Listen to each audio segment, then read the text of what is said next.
নমস্কার।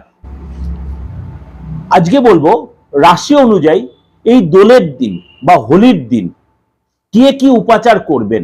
খুব কার্যকরী এই প্রোগ্রামটা প্রত্যেকটা রাশির জন্য দিচ্ছি। চলুন তাহলে জেনে নিই। প্রথমে বলি মেষ রাশির লোকেরা, এই দিন আমরা কম বেশি প্রত্যেক বাড়িতে সত্যনারায়ণের পুজো হবে, বা নারায়ণকে আমরা সিন্নি দেব, বা লক্ষ্মীকে আমরা ভোগ দেব। যারা সারা বছর হয়তো করেন না, এই দিন কিন্তু করবেন, কেননা এটা এতটাই ফলপ্রদ এই দিনটা। এই দিন আপনারা করব।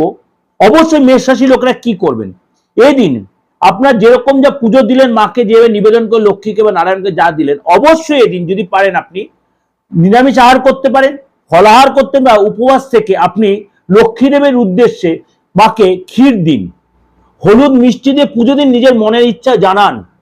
এবং সেদিন অবশ্যই ধোয়া কাজে জামা কাপড় পরবেন, কোনো খারাপ ব্যবহার করবেন না, কোনো নেগেটিভ বিহেভিয়ার করবেন না, কোনো কাউকে ধার দেবেন না, কাউকে ধার নেবেন না। করে দেখুন মেষ রাশির লোকেরা, যথেষ্ট কার্যকরী আপনাদের কাছে এই উপাচারটা এই বছর হোলির জন্য।